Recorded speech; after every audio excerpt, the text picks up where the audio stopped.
आज एक ऐसे महापुरुष की याद में हम इकट्ठे हुए हैं जिसके बारे में मौजूदा सरकार एक जगह लिखते हैं कि जब से दुनिया में संत आए तब से किसी संत ने इतने जीवों का कल्याण नहीं किया जितना कि हजूर महाराज साहब ने किया।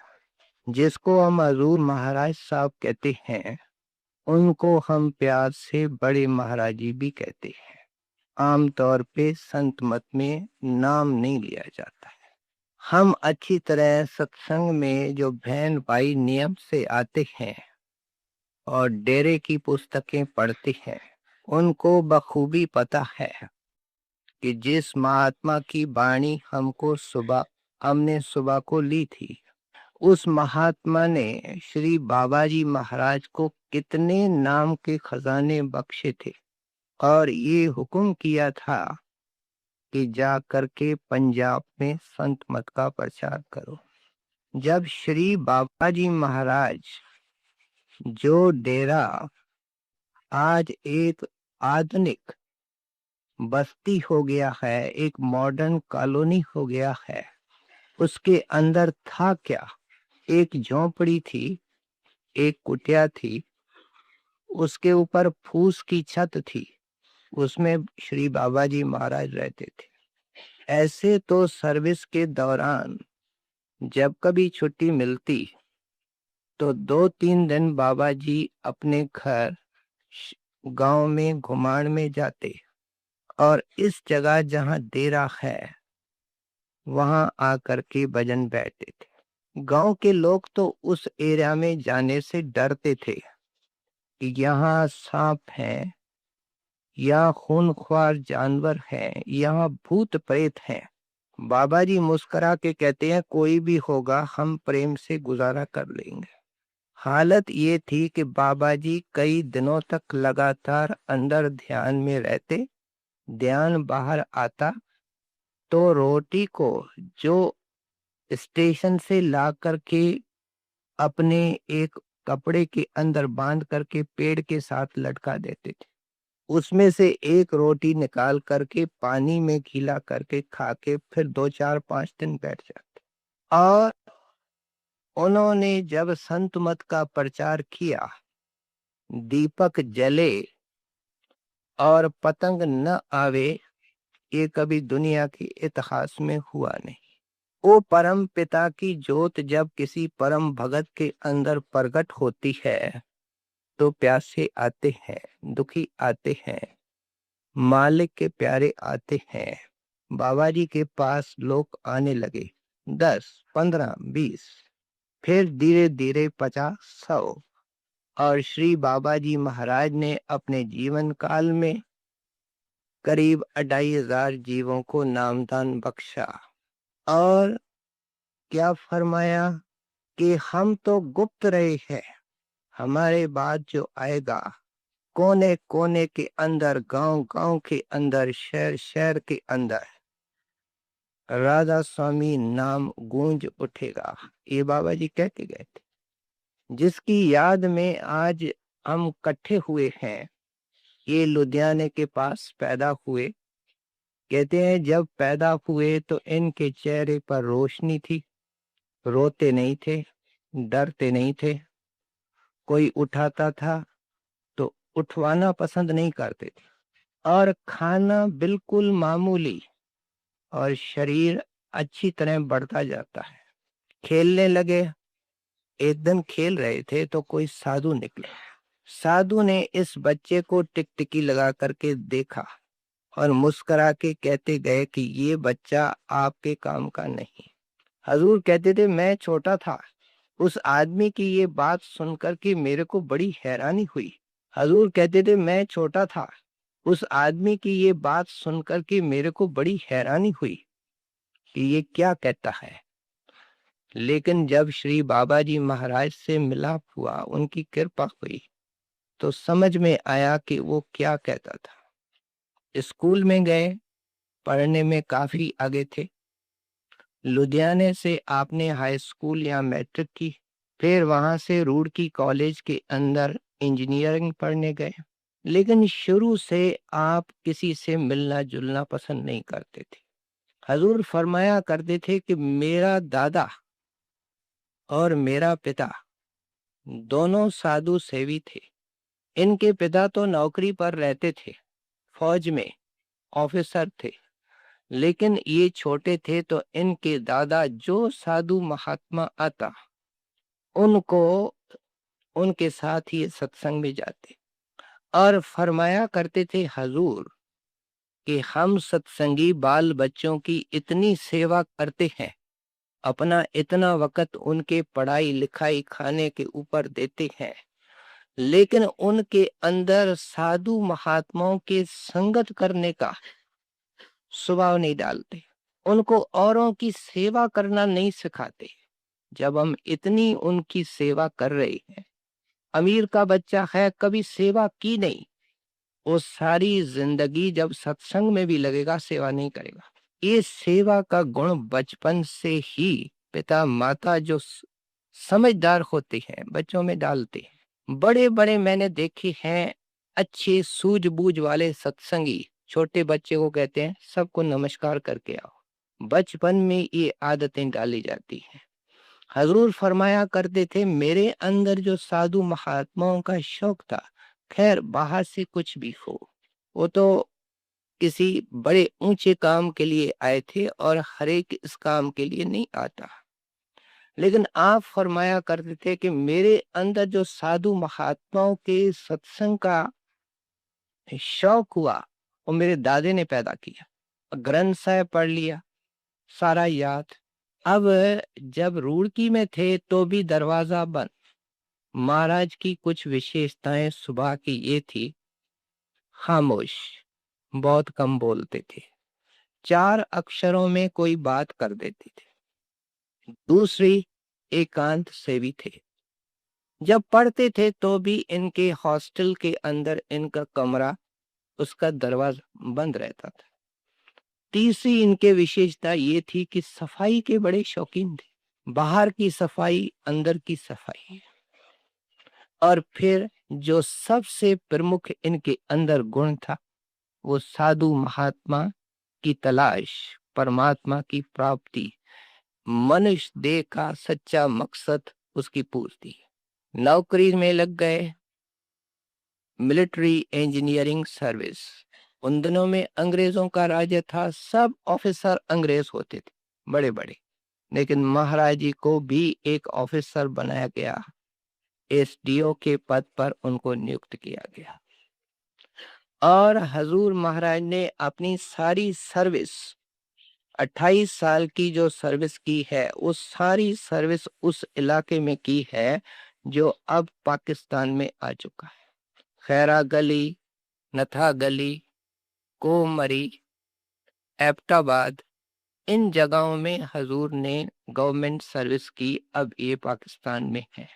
जब ये पढ़ाई से फारिग हो गए, इनकी शादी तो हो गई, लेकिन इन्होंने अपने साथ पत्नी को नहीं रखा, नौकरी रखा और एक ऐसी एकांत के जगह में बंगला लेते थे जो शहर से के भीड़ भाड़ से दूर।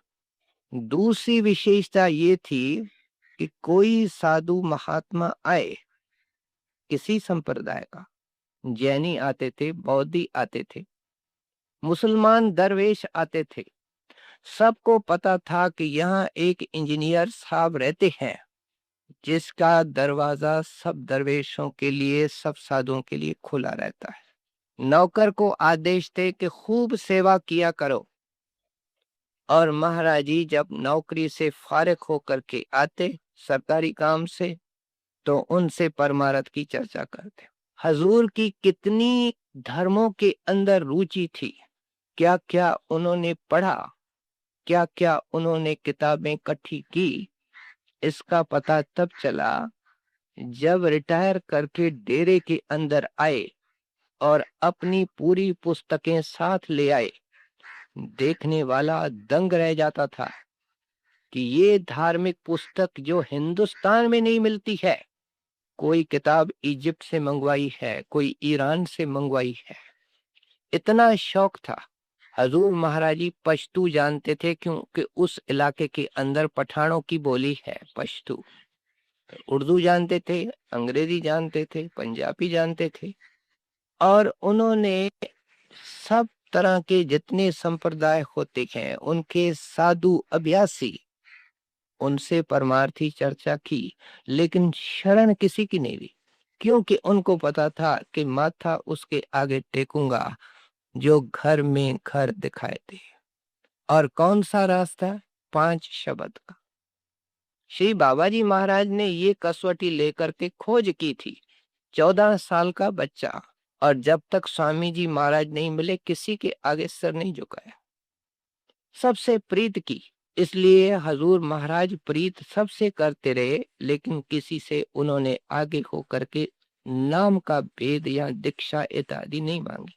एक फकीर था, वो अंदर जाता था, कमाई वाला था, रिद्धि सिद्धि वाला था। महाराज जी उसकी बड़ी मजेदार बातें सुनाते थे कि उसकी हालत ये होती थी कि लंबा कुर्ता पहनता था, एक कोने के अंदर पाखाना लगा हुआ है, दूसरे कुर्ते के कोने के अंदर रोटी बंधी हुई है। मस्त दरवेश था। एक बार महाराज जी उसके साथ गाड़ी में चले किसी काम को, जहां उतरना था वहां उतरे ही नहीं, न महाराज जी को उतरने देवे। के बाबा मेरे को काम पर सरकारी जाना है। कहते हैं नहीं, हमारी पहले फौज आएगी। अंग्रेज बड़ा विश्वास करते थे। आए, उतरे, और उसके बाद महाराज जी को उतरने दिए। इनकी बातें महाराज जी बहुत सुनाया करते थे। और एक रात को 12 बजे के बाद भी बैठे रहे कि बाबा आज तो कुछ लेके ही जाऊंगा, खाली नहीं जाऊंगा। वो भी कमाई वाला था। फकीर जो अंदर जाते हैं वो एक दूसरे का विरोध नहीं करते हैं, एक दूसरे से प्यार करते हैं। बड़े महाराजी जब सखर के अंदर आए सिंध में, एक ऐसी सड़क से उनकी मोटर निकली, आसपास के कई फकीर आकर के इकट्ठे हुए और तालियां बजाने लगे, नाचने लगे कि रब की मोटर जा रही है। उन्होंने कभी महाराज को नहीं देखा था, अंदर देखते थे। जो फकीर अंदर जाते थे वो महाराज जी की पोजीशन को जानते थे। सो मैं अर्ज कर रहा था कि उन्होंने अपने दिव्य दृष्टि से हजूर महाराज को बताया कि आपको बहुत बड़ा खजाना मिलने वाला है, लेकिन किसी और दरवाजे से। कहाँ जाऊं? पूछा। कहते हैं कहीं नहीं जाना, अपने आप आएगा, घर बैठे देगा। किस तरीके से श्री बाबा जी महाराज जिन्होंने डेरा ब्यास स्थापित किया, वे कोमरी के अंदर गए, जो अब पाकिस्तान में हिल स्टेशन है, वहां आप सर्विस में थे। और किस तरीके से इस रतन को, इस अनमोल हीरे को निकाला, ये वार्ता हमने सुनी। महाराज तो साधु सेवी थे। किसी ने कहा बड़े कमाई वाले महात्मा आए हैं और बहुत प्रभावशाली सत्संग करते हैं, विशेषकर ग्रंथ साहब का। बाबा जी महाराज के चरणों में जब आए तो उनके आंखों का खुमार देखा। जब सही महात्मा के सामने वो आ जाता है जिज्ञासु, उनके आंखों का खुमार देखा, उनका रवानी नूर देखा, उनका चमकता हुआ चेहरा देखा, दंग रह गए। अभी सत्संग तो नहीं हुआ, सत्संग सुना। कहते हैं ये सब बात न्यारी, जो मैं चाहता हूं सब उसका वर्णन हो रहा है। हजूर ने बाकायदे छुट्टी लेकर के बाबा जी महाराज का सत्संग किया और सिर झुका दिया, मेरे को नाम दो। बाबा जी ने वहां जाने से पहले एक सेवादार को कहा था, हजूर तो दफ्तर में जा रहे थे, कि हम इसके लिए आए हैं। सेवादार कहता है इन्होंने तो आपको नमस्कार भी नहीं किया। कहते हैं ये बेचारा क्या जाते हैं। और 3 रोज के बाद सत्संग में महाराज आए और माला माल हुए। अब जो बड़े महाराज या किसी संत महात्मा का जीवन वृत्तांत है, उसको बयान करने के लिए ना हमारे पास आंख है ना हमारे पास जुबान है। क्यों? कि उसका काम सिर्फ इंसानों की तरह बाहर नहीं होता है। आप संत के जीवन को जब बयान करेंगे तो क्या बयान करेंगे? उसके बाहर की लीला। लेकिन जो उसकी अंतर की लीला है उसके मुकाबले में बाहर की लीला 1% भी नहीं है। उसके लिए तो जो अंदर जाते हैं वो बता सकते हैं, और जब अंदर चला गया तो बताना बंद। अगर बताता है तो जा नहीं सकता। अजीब खेल है। संत की गति अंदर पता लगती है, अंदर जाने वाला बोल नहीं सकता। इसलिए ये जो बाहर का वर्णन हो रहा है वो केवल इसलिए कि संत क्या होता है, संत क्या करता है, संत क्या देता है, और संत दुनिया का कितना परोपकार करता है। बस नाम तो मिल गया, नाम तो हमको भी मिला है, लेकिन हजूर महाराज की सारी जिंदगी ही कुछ और हो गई। उनके सेवा में एक और सत्संगी रहता था, उन्होंने भी बाबा जी महाराज से नाम लिया था। उसका नाम बंता सिंह जी था, और सारे हजूर महाराज की बातें ये बंता सिंह सेवादार बताता कि नौकरी से आना, सर्विस से आना, कमरे में चले जाना, कमरा बंद, खाने पीने का कोई नाम नहीं। सब रुचियां पिघल गई। ऐसे ही कम बोलते थे, कम मिलते थे, सब रुचियां खत्म हो गई। दो काम करते थे, यहाँ बाबा जी के दर्शन के लिए जाते थे, ये क्या है? देह स्वरूप से प्रीत। और कमरे में बैठते थे, ये क्या है? शब्द स्वरूप से प्रीत। गुरु का एक देह स्वरूप है, इसलिए है कि हमारी प्रीत शब्द स्वरूप से हो। यही पर्पस है देह का। देह का दर्शन भी इसलिए है, सत्संग भी इसलिए है कि शब्द रूप से प्रीत पैदा हो और शब्द रूप प्रगट हो। इन्होंने दोनों काम किए, और अपनी बातें जब बाबा जी महाराज चले गए और इनको काम दे गए तो सत्संग के अंदर बाबा जी महाराज के दया मेहर की वार्ताएं, अपनी हड बीती, अपना निजी अनुभव सुनाते थे। 1, 2, 3। फिर क्या फरमाते थे? कहते थे कि सारी जिंदगी अगर मैं बाहर से भी बाबा जी महाराज के दया मेहर की वार्ताएं सुनाऊं, जिंदगी खत्म हो जाएगी, लेकिन उनकी वार्ताएं खत्म नहीं। अजीब उनका प्यार था। अब देखो उनका रूप बन गए। एक दिन सत्संगी ने कोई सवाल पूछा कि देह स्वरूप का क्या महत्व है, तो हजूर देखो जवाब क्या देते हैं। कहते हैं, हालांकि बाबा जी महाराज ने मेरे ऊपर अति कृपा की है, लेकिन एज बाबा जी महाराज अगर कोई मेरे सामने उनको खड़ा कर दे, मैं शरीर को कुर्बान करने को तैयार। जिनके रोम रोम में शब्द धस जाता है, मालिक धस जाता है, वे रहते ही नहीं है। वे प्यार है, मुजस्सिम प्यार है, लव इम्बॉडिड, लव पर्सोनिफाइड। वो डिवाइन लव है, मालिक का प्यार है। हजूर महाराज का आना जाना शुरू हो गया। एक बहुत सुंदर वार्ता सुनाया करते थे कि एक बार बहुत गर्मी थी, जून का महीना, विशेषकर पंजाब में बहुत गर्मी पड़ती है। हजूर ने सारी नौकरी पहाड़ों में की, जहां गर्मी का नामो निशान नहीं। आए स्टेशन पर, उस वक्त सड़क नहीं थी। जब हम लोग डेरे गए हैं, जब भी सड़क नहीं थी, खेतों के बीच में लोग पैदल जाते थे। हजूर उस गर्मी के अंदर चल पड़े। इतनी जबरदस्त गर्मी थी कि जूते के अंदर से भी गर्मी ऊपर चढ़ने लगी। ऊपर गर्मी, नीचे गर्मी। एक पेड़ को देखने लगे कि कोई छायादार पेड़ मिल जाए। उस पेड़ के आके नीचे खड़े हुए। 1 मिनट अंदर से गिलानी पैदा हुई, मन को फटकारने लगे, क्या ये प्रीत की रीत होती है? सनी जब महिवाल के लिए चली तो कच्चा घड़ा था, उसको पता था मैं डूब जाऊंगी, मर जाऊंगी, लेकिन रुकी क्या। और तुम गुरु के दर्शन के लिए चले हो और छाया को ढूंढ रहे हो। ये प्रीत की रीत नहीं है, एकदम चल पड़े। देखो, ये जो प्रेम की तार होती है वो परस्पर होती है। उधर बाबा जी महाराज भी बाल ब्रह्मचारी थे, गर्मी बर्दाश्त नहीं करते थे। वे अपने कुटिया से निकले और धूप में टहलने लगे। बीबी रुको, जो उनके सेवा में रहती थी, कहती, महाराज क्या काम है इस वक्त, इतनी तेज गर्मी, आप टहल रहे हैं, क्या काम है। उन्होंने सोचा बाबा जी महाराज को किसी चीज की जरूरत है। कहते हैं ऐसे ही। और जब हजूर डेरे के नजदीक पहुंचे तो बाबा जी गुफा में चले गए, कमरे में चले गए।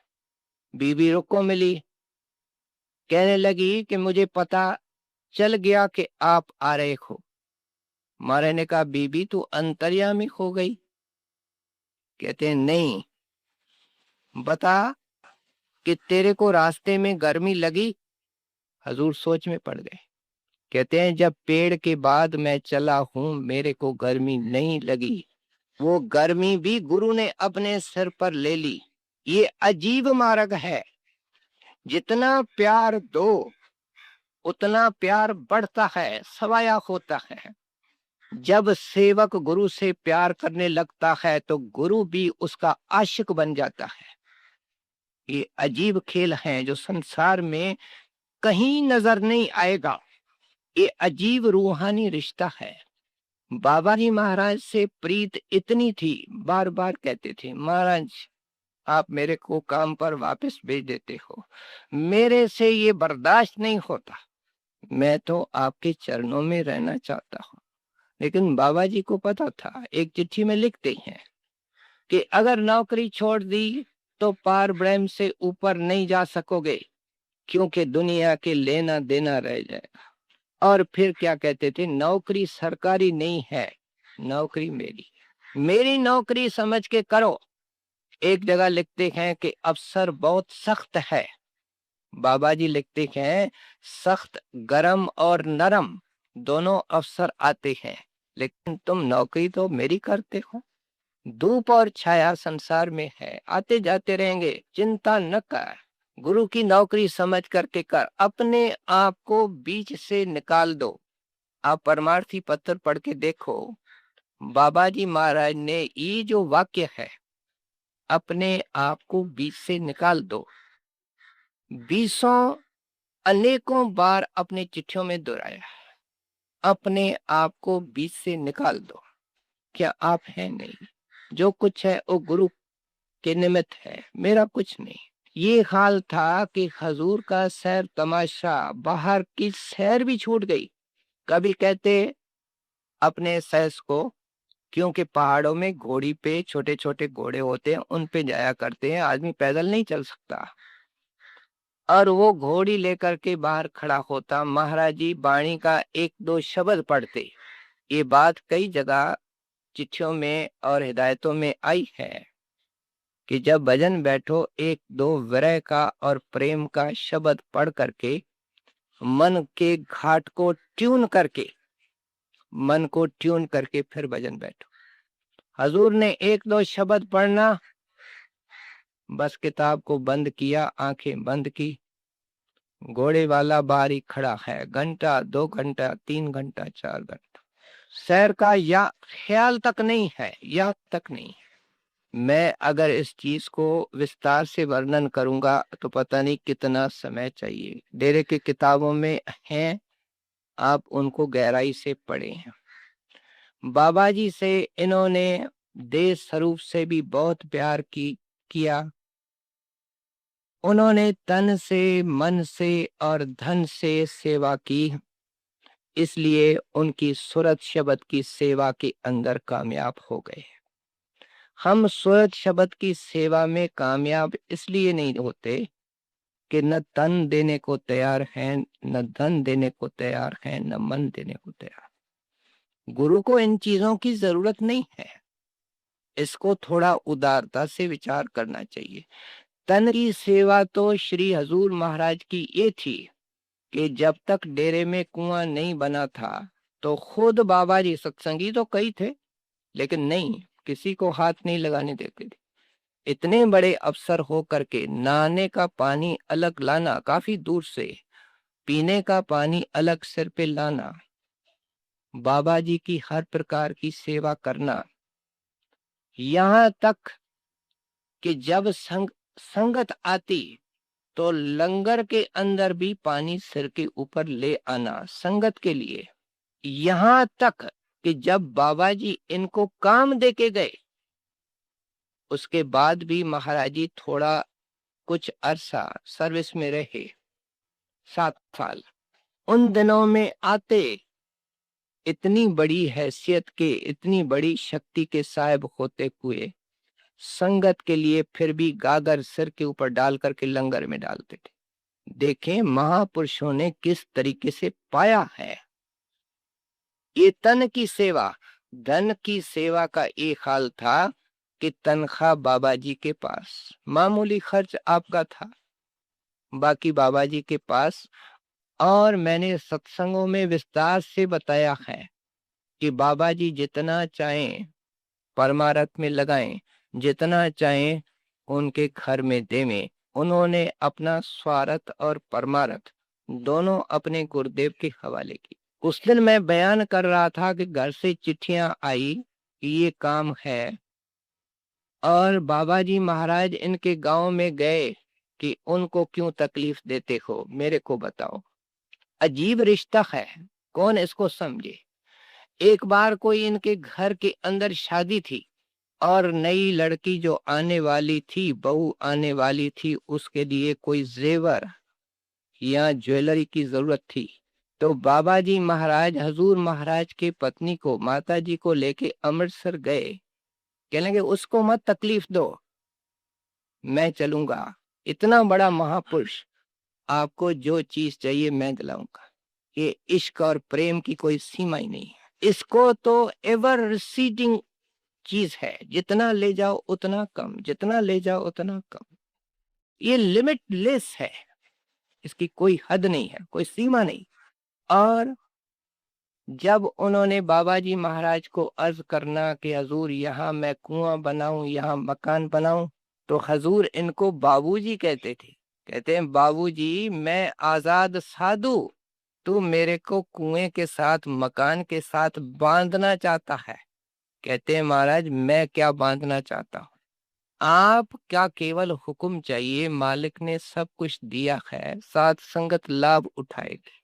आसपास के लोग कहते महाराज को कि आप मकान बना रहे हो, ये कर रहे हो, ये तो सब डर जाएंगे, गिर जाएंगे, नदी खा जाएगी। महाराज कहते थे मेरे गुरुदेव एक बार, 1 मिनट, एक बार उसके अंदर आ जाएं, अपने पवित्र चरण डाल दे, ले जाए दरिया ले जाए, मेरी कमाई सफल है। हजूर महाराज के मुखारबिंद के वचन है कि अगर धन को साथ संगत के अंदर खर्च करोगे तो डॉक्टरों और वकीलों के बिल बच जाएंगे। और फरमाया करते थे सखी और सूम का 12 महीने हिसाब एक होता है। फिर फरमाया करते थे कि स्वामी जी महाराज की ये दरबार है, इसमें जो 1 रुपया देता है स्वामी जी उनको 100 देते हैं। फिर आप अपने लिए कहते थे कि मैंने बाबा जी महाराज के सेवा में तनख्वाह भेजी, उन्होंने मेरे को पता नहीं किस तरीके से लाखों की जमीन दे दी। कहते हैं ये धन के सेवा का प्रताप है। फिर मन जो किसी के काबू में नहीं आता है, हम सत्संगियों के काबू में नहीं है, मन गुरु के हवाले है। रात और दिन मन में गुरु का प्यार था, गुरु की शक्ल थी, गुरु का ध्यान था, गुरु का सिमरन था। ये मन देना है, हमने मन पता नहीं किस किस को दे रखा है। तन की कोई होश नहीं, मन गुरु में। तो खूब अभ्यास इन्होंने किया है। जब भी दरवाजे के सुराख से देखा जाए, नौकर देखे हजूर बैठे हुए। एक बार हजूर से पूछा गया कि इतना कम सोना, इतना कम खाना, उससे कैसे गुजारा होता है। हजूर ने फरमाया कि अंदर में जो अमृत मिलता है वो ऐसी चीज है कि भूख प्यास को खत्म कर देता है। वो नाम है, नाम का अमृत है जो खंडों ब्रह्मांडों को लेके खड़ा है। क्या एक 6 फुट की काया को नहीं संभाल सकता? मामूली खुराक थी और याद करके उनको खिलाई जाती थी। सेवादार कहते महाराज देर हो गई। सेवा में इतने व्यस्त थे, जब ये काम संभाले कोई होश नहीं। महाराज जी 2 बज गए, 3 बज गए, खाना देर हो गई, आते हैं आते हैं। हमेश कहते थे एक सेवा का मॉडल बन करके, नाम से पहले नाम के मतलब सेवक के हैसियत में और गुरु के हैसियत में सेवा का एक मॉडल बना करके। एक बार हजूर को बुखार था और लेटे हुए थे, जुकाम था, और ये सोच रहे थे कि आज तो महाराज जी सत्संग में नहीं जाएंगे। जब 4 बजे शाम को सत्संग का वक्त हुआ तो सेवादार अंदर तो नहीं जाते, महाराज जी कपड़े पहन करके तैयार होके बाहर निकले। कहते हैं महाराज आप आज आराम करो। कहते हैं देखो ये आराम की जगह नहीं है, ये बाबा जी महाराज का काम मेरे सुपुर्द है, और ये सेवा ये काया नश्वर है, इससे जितनी सेवा लो, गुरु की सेवा देवी देवताओं को नहीं मिलती है, आप फरमाया करते, इससे जितनी सेवा लो लाभ ही लाभ है। और महाराज जी सत्संग में गए, 1.5 घंटा सत्संग ऐसे किया कि किसी को सुपना नहीं कि इनका गला खराब है, इनको बुखार है। खूब सेवा करके आए, आके बैठे तो सबने कहा हजूर अब आराम करो। एक आदमी आता है, कहते हैं मेरे को महाराज से मिलना है। तो सेवादार की अकल तो सेवादार के साथ होता है। कहने लगे भाई महाराज जी को अभी माफ करो, महाराज जी नहीं मिल सकते। वो रोने लगा, कहते हैं भाई महाराज जी के ऊपर भी तो तरस खाओ, उनकी तबीयत ठीक नहीं है। चला गया। जब वो बहुत बड़ा अफसर था अंदर गया तो देखो गुरु क्या होता है। कहते हैं कोई आदमी मेरे लिए आया था, वो तो ऑफिसर दंग रह गया सेवादार। कहते हैं उसको मेरे पास ले आओ। महाराज कहने लगे उसको मेरे पास ले आओ। अब वो गया, सिड्डी में थे है नहीं, नीचे गया, उधर उधर, डेरा तो छोटा था, सारा डेरा घुमा, वो आदमी मिले नहीं। जब आया तो देखता है कि महाराज जी के कोठी का कोई ईंटों का पिलर है, उसके पीछे वो खड़ा है और रो रहा है। कहते हैं उसको रोता हुआ देखता मेरे आंखों में भी आंसू हो गए, मैंने अपनी गलती महसूस की। ऊपर चला, महाराज को कहने लगा महाराज मैं फौज में काम करता हूं, मैंने आपकी महिमा सुनी है, और मेरे को मीरठ छावनी के अंदर नौकरी पर कल पहुंचना है, आप मेरे को नाम की बख्शिश करता। महाराज ने कहा ठीक है, विचार करो, बुखार है, जुकाम है, सत्संग करके आए हैं। और उनको सामने बिठाया, 2-3 घंटे लगाए, प्रसाद दिया, खूब महाराज ने नाम दिया, तो पूरा तौज दे करके, पूरी अटेंशन दे करके। कौन गुरु के राज को समझे। वो सेवादार तो हैरान हो गया था कि महाराज जी इतनी गहराई से और ध्यान से नाम भी नहीं देते हैं, इसके ऊपर इतना ध्यान क्यों दे रहे हैं। और उनको कहा ले प्रसाद, चांदनी रात है, चला जा, कोई डर नहीं, स्टेशन पहुंच जाएगा, अपने काम पर जाओ। 15 दिन के बाद एक चिट्ठी आई, महाराज ने जानबूझ के उसी सेवादार को दी। उसमें क्या लिखा है कि अमुक आदमी आपके पास आया, आपसे नाम दान लेके गया, फिर वो घर पर आया और उसको मामूली बुखार था। 2-4 रोज पहले कहने लगा कि मेरे अंदर व्यास का गुरु आ गया है और मेरे जाने का वक्त आ गया। कहते हैं तुम होश में हो। कहते हैं मैं बाहोश बात कर रहा हूं, और मेरे को अपनी पत्नी को और अपने भाई से बात कर रहा है। अगर आप अपने जीवन का कल्याण चाहते हो तो उस महापुरुष के शरण में जाओ। मैंने कोई भजन बंदगी नहीं की, नाम मिले ही 15 दिन हुए हैं, ऐसा सस्ता सौदा और इतना लाभकारी सौदा सारे ब्रह्मांडों में नहीं हो सकता। समझ में आता है तो चले जाना।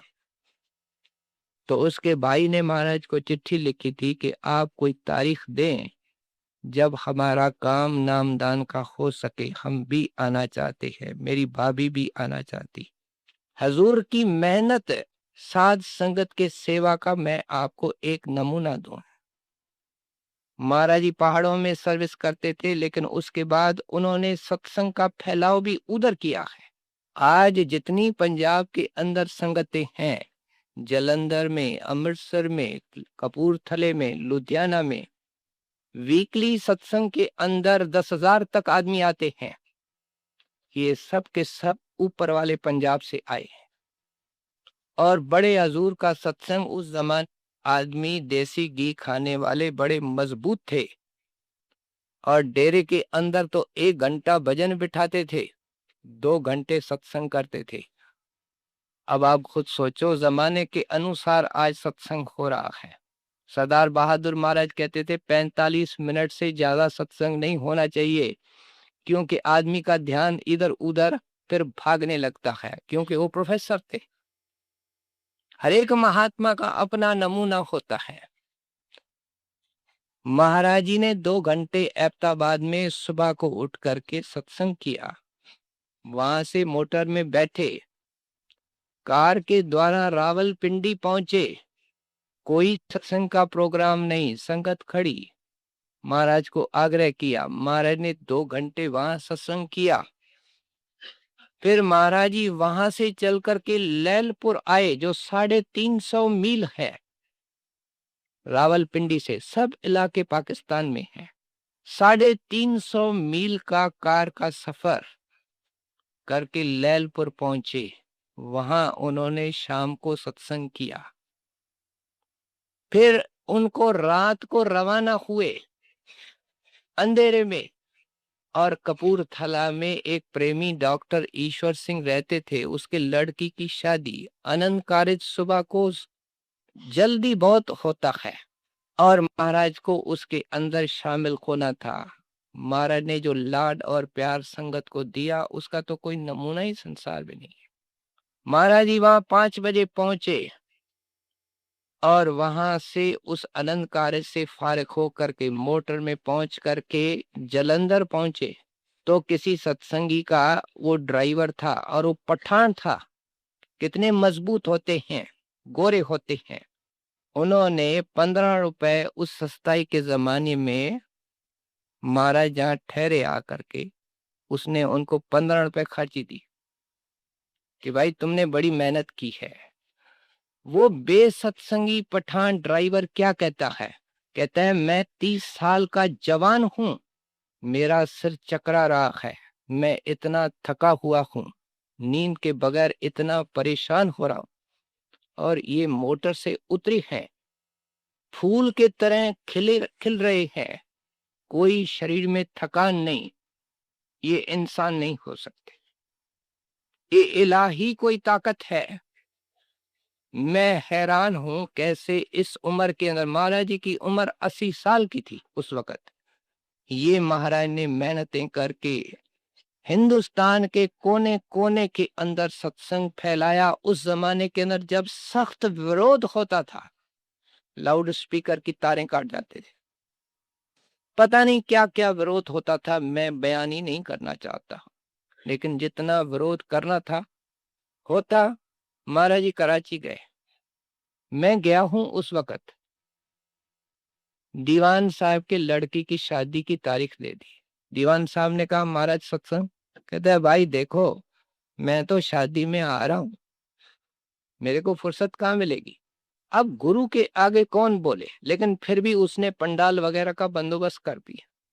जब महाराज पहुंचे तो संगत 15, 20, 30, 40 आदमी। कराची में पाकिस्तान से पहले सत्संग होता था, मैंने देखा है, उसमें 101 आदमी भंडारे पर आते थे कि महाराज सत्संग? कहते हैं हाँ सत्संग होगा।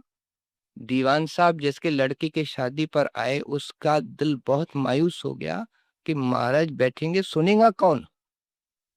हमने तो कुछ भी नहीं बताया, अखबार में नहीं दिया। महाराज जी हंस के कहते हैं, तुमको अखबार में डालने की जरूरत ही नहीं है। और दूसरे दिन सारे शहर के अंदर खलबली मच गई कि गुमराह करने वाला आ गया, गुरु घर से दूर करने वाला आ गया, ग्रंथ साहब का गलत अर्थ करने वाला आ गया। सारा पंडाल भर गया, हजारों में लोग आए, जिनको नहीं आना देखें ऐसे महात्मा को क्या बोलता है, ये कौन सा महात्मा है। इस तरीके से महाराज जी ने अपना संदेश फैलाया। अब महाराज नामदान देते रहे और डेरे के रिकॉर्ड कहता है करीब 1.25 लाख जीवों को हजूर ने सामने बिठा करके नाम की बख्शिश की और सचखंड का अधिकारी किया। लेकिन अनंत जीवों के ऊपर दया दृष्टि डाल करके कभी कभी मौजूद है सरकार कहते हैं कि जिनके ऊपर हजूर महाराज की दृष्टि पड़ी है वो अभी नाम ले रहे हैं और आगे भी लेंगे, जो रह गए हैं उनकी दृष्टि खाली नहीं जा सकती। पता नहीं कितने जीवों को नाम का अधिकारी बना के गए। अब हजूर ने डेरा बनाया, ये हॉल जो बना हुआ है ये 1934 में बना। और क्यों बना के संगत वर्षा के अंदर अंदर बैठ सके, बाहर बहुत परेशानी होती है। उस वक्त सत्संग के अंदर 3-4 हजार आदमी 5,000 आते थे। महाराज जी ने जब इसको बनाना शुरू किया तो क्या हुआ कि बनने में 3 साल लगे। एक अजीब इमारत है लासानी, और इसको महाराज ने 3 साल के अंदर पूरा किया है। लेकिन जब पूरी हुई तो संगत हजारों में हो गई। महाराज जी मुस्कुरा के कहते हैं सत्संग अंदर नहीं होगा, अंदर नामदान का ही प्रोग्राम होगा। आज भी यही है, संगत बढ़ती गई बढ़ती गई बढ़ती गई। और अब हजूर महाराज ने इतना प्यार संगत को लाड दिया, वक़्त देते थे। पता नहीं सुबह से शाम तक 20 घंटे काम करते थे। जो गुरु अंदर काम करता है उसको तो वो मालिक ही जाने, मैं बाहर की बात कर रहा हूं। फिर पाकिस्तान होने के आसार आने लगे। महाराज ने इशारों इशारों में कुछ लोगों को कहा कि बहुत बड़ा तूफान, बहुत बड़ी आंधी आने वाली है, लेकिन बाबा जी दया करेंगे। और पाकिस्तान में जो हुआ वो शायद गहराई से बहुत सारे थोड़े लोग जानते हैं। क्या हुआ, कानों को पकड़ना पड़ता है। ट्रेनें काटी जाती थी आदमियों की, खत्म। लेकिन इतने होते हुए महाराज ने किसी सत्संगी की जान नहीं जाने दी। महाराज जी ये जो कर्मों का बोझ सत्संगियों का था उन्होंने अपने शरीर पर उठाया। मौजूद है सरकार एक जगह लिखते हैं कि हमारे घर के अंदर बहुत उथल पुथल हुई, बाहर से कोई चोला छोड़ गया, कोई गुजर गया, कोई फौत कर गया। हजूर के चेहरे पर चिंता की रेखा नहीं थी। हजूर का एक लड़का था 35 साल का होनहार, उसकी पत्नी 28 साल की, वो बीमार हो गया।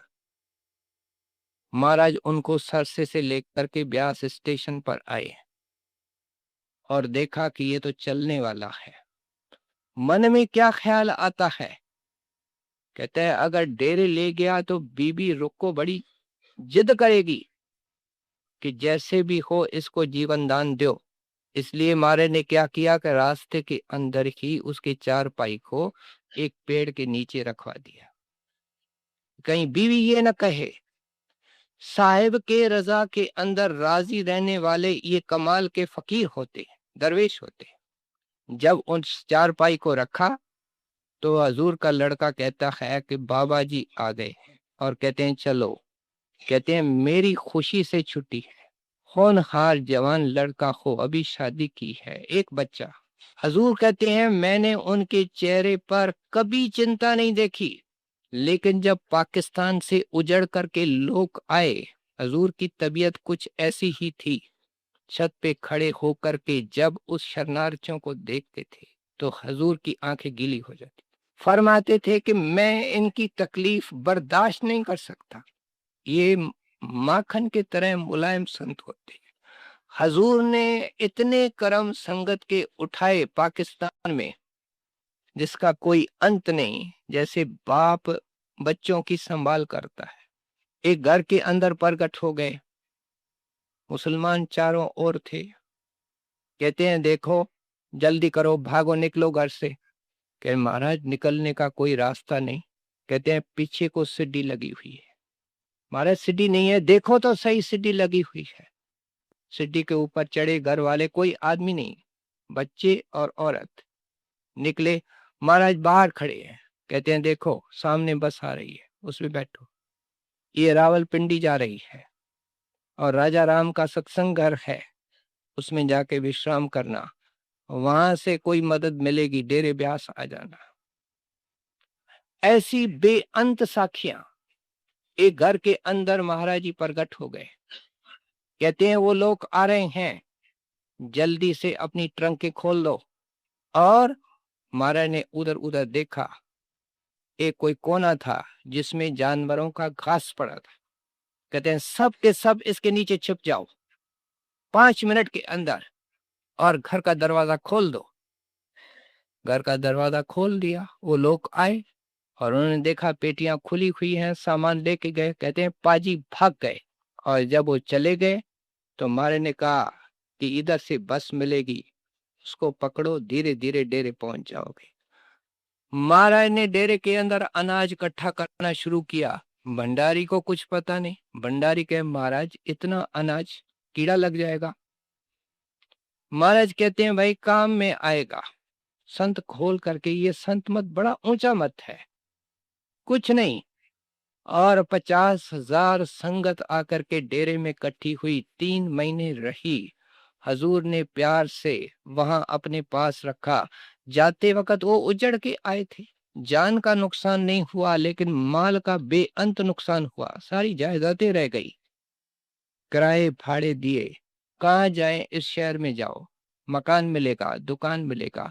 आज वो सत्संगी पहले से अच्छे हैं, दिल्ली में बसे हुए हैं, पंजाब में बसे हुए हैं, कई जगहों में बसे हुए। लेकिन हजूर ने कहा अब चोला पुराना हो गया है, अब नए चोले में आएंगे, अब इसको बदलना है, इसको रखने का कोई फायदा नहीं। एक बड़ा प्रेमी डॉक्टर महाराज के सेवा में रहा, जो सारे यूरोप का एक माना हुआ डॉक्टर महाराज का सत्संगी था। महाराज की तकलीफ उसको समझ में नहीं आती थी, ये क्या है, क्या तकलीफ है, उसके समझ में नहीं आती। वो अपने बुद्धि अकल से दवा देता, लेकिन वो तो कोई बीमारी थी नहीं, वो तो कुछ और था। और महाराज जी ने जब चलने की तैयारी की तो उससे पहले सरदार बहादुर महाराज के नाम पर अपनी वसीयतनामा कराया, विल कराई। और किसी संत महात्मा ने इस काम को खुशी से नहीं माना है। आपने बाबा जी को साफ इनकार किया था, बाबा जी मेरे को माफ करो, मैं नहीं ये काम संभालूंगा, ये गठड़ी भारी है। तो बाबा जी ने कहा मेरा हुक्म है। हुक्म दे के गए, अपना रूप बना के गए, तो भी नाम लेते थे। 4-4 दिन हजूर अंदर बैठे रहते थे, नाम नहीं दिया। आगरे गए, जिस महात्मा की हमने बाणी ली और जिसके भाई का मैंने सुबह को जिक्र किया, उनसे इनकी बड़ी प्रीत थी, बाबा जी महाराज की, हजूर महाराज की। उनको कहा कि देखो बाबा जी महाराज इनको हुक्म दे के गए हैं, ये नाम नहीं देते हैं। तो चाचा जी कहने लगे कि नाम दो। मारे ने कहा कोई साधु आप भेज दो, वो आकर के नाम दे, मेरी अंदर ताकत नहीं है। कहते हैं तुम मेरे को क्या समझते हो? चाचा जी ने फरमाया, कहते हैं मैं आपको स्वामी जी महाराज और बाबा जी का रूप मानता हूँ। कहते फिर मेरा हुक्म है कि अब देर मत करो, जीव तरस रहे हैं, नाम दो। फिर हजूर ने आकर के नाम दान देना शुरू किया, क्योंकि महाराज जी का वचन है कि सेवक बनना अच्छा है, संत सतगुरु बनना बहुत मुश्किल है। ये ऐसा है जैसे कप्तान जहाज के अंदर यात्रियों को बिठाता है, किश्ती के अंदर किश्तीबान यात्रियों को बिठाता है, और किश्ती चलाने से लहरों को देख करके कहता है कि ए ख्वाजा खिजर, ख्वाजा खिजर कौन है? मुसलमान उसको पानी का देवता मानते, हिंदू कोई और नाम लेते हैं। अब तेरे हवाले ये सब हैं और इनको पार कर देना। हजूर महाराज जी कभी कभी एकांत में लेटे हुए, जो अभी आपने शब्द सुना, इससे पहले वो दो कड़ियां अपने जुबान के अंदर हल्की सी आवाज से उचारा करा करते थे। दीन दयाल भरोसे तेरे, सब परवार चढ़ायो बेड़े। जैसे किश्तीबान किश्ती वाला किश्ती में सवार बिठाता है और कहता है ख्वाजा खिजर इनको पार कर देना, वो अपने सतगुरु को कहता है कि आपके बलबूते पर मैंने इनको नाम दिया है। बल्कि हजूर फरमाया करते थे कि मैंने बाबा जी महाराज से वायदा लिया था कि जिस जीव को मैं नाम दूंगा उसकी पूरी पूरी अंदर संभाल होगी। और हजूर फरमाते थे ये संतों के अजीब खेल हैं, समझ से परे हैं। मैंने अपने अंदर अनुभव से देखा कि जिस जिस जीव को मैंने नाम दिया है बाबा जी उनकी पूरी पूरी संभाल कर रहे। हजूर का जो जीवन था अजीब रंगीन जीवन था। उनके दर्शन का बयान करो तो उसके लिए 1 घंटा अलग चाहिए। उनके सत्संग का बयान करो तो अजीब उनका सत्संग था। इतना गंभीर हो जाते फिर एक कहानी सुना देते। आखिर संत मत बड़ा गंभीर है, उसमें कर्म थ्योरी है, नरकों का है, वो है, सब कुछ है। लेकिन देखते कि अब संगत के चेहरे पे चिंता है। महाराज जी एक मजेदार कोई कहानी सुना देते थे, सब खिलखिला करके हंस पड़ते थे।